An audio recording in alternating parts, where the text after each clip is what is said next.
Everybody thinks chop suey is the most boring dish on the Chinese menu. And to be fair, I have to admit that I haven't had it for ages. But I'm about to show you why it's one of the most underrated Chinese dishes. Tender beef, crunchy vegetables, and a sauce that always hits the spot. And it's so easy to make. Get your box ready.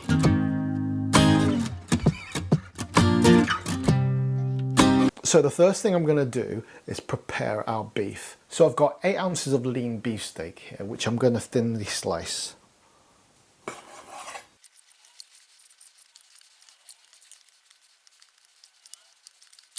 There you go.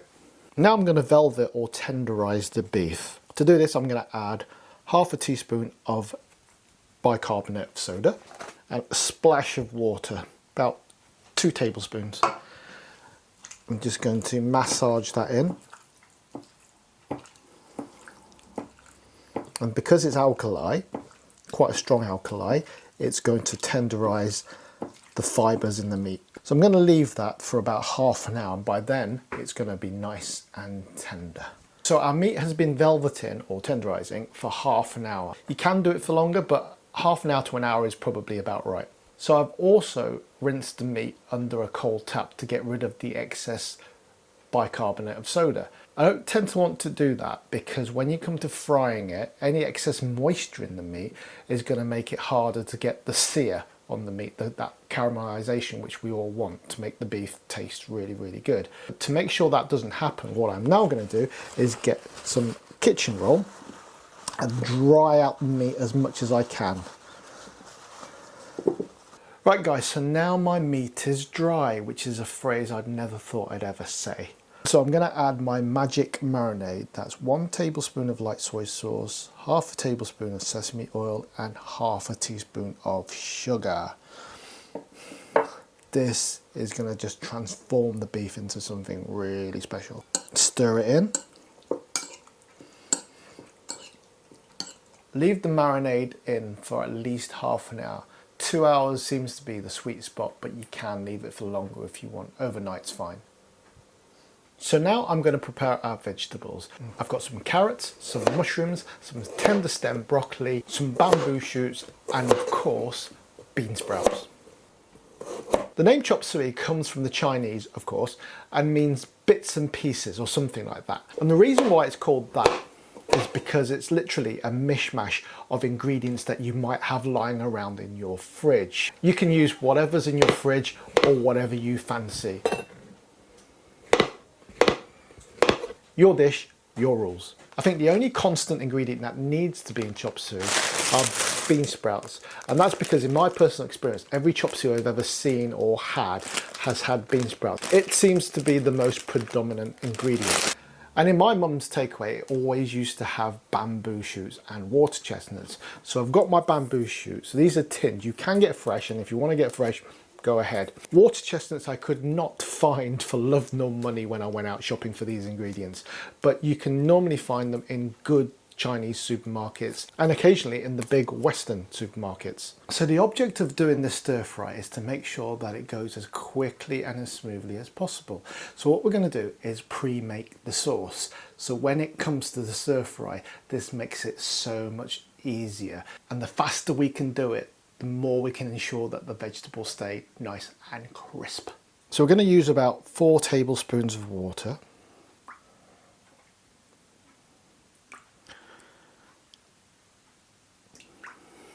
Two tablespoons of oyster sauce. If you're going veggie, you can get vegan oyster sauce now. 1 tablespoon of light soy sauce, half a teaspoon of sugar, and 2 teaspoons of corn flour or cornstarch, and this will help thicken up the sauce. Give that a nice stir. Then all we have to do at the end of cooking is pour this in and complete our stir fry. So this is going to be a little bit different from how you've probably seen stir frying done before, because if you look, I've got a big puddle of oil here. What I'm going to do to make sure that we never overload the pan, or the wok in this case, fry the meat separately initially, get it all nicely browned off so it's about 3/4 cooked, And then we'll cook the vegetables separately and reintroduce the meat at the end. You see? This just makes it a lot quicker and easier.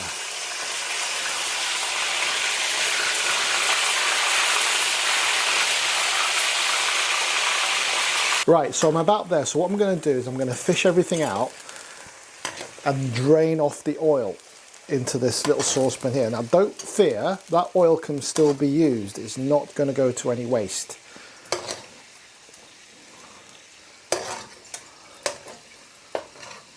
Okay, there we go. Right guys, now we're ready for the rest of the veggies. I'm going to add a little bit more oil to what was left behind. And now I'm just going to throw in all the veggies. Get it nice and hot.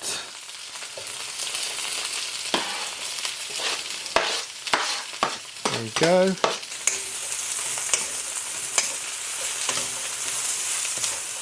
Excellent. Look at the colour and the freshness of all those veggies. I'll tell you what I haven't added. Bamboo shoots. There we go with our bamboo shoots.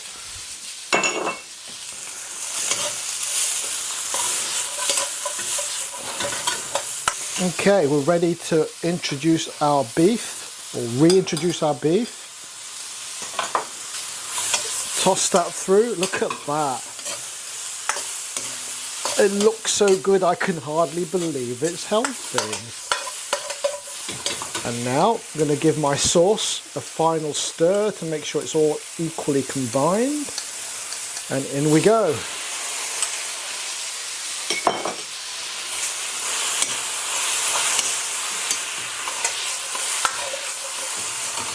A splash more water, I think.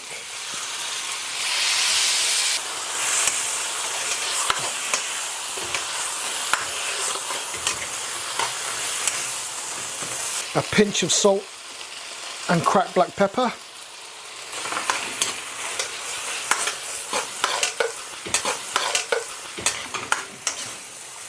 And look at that lovely glossy finish.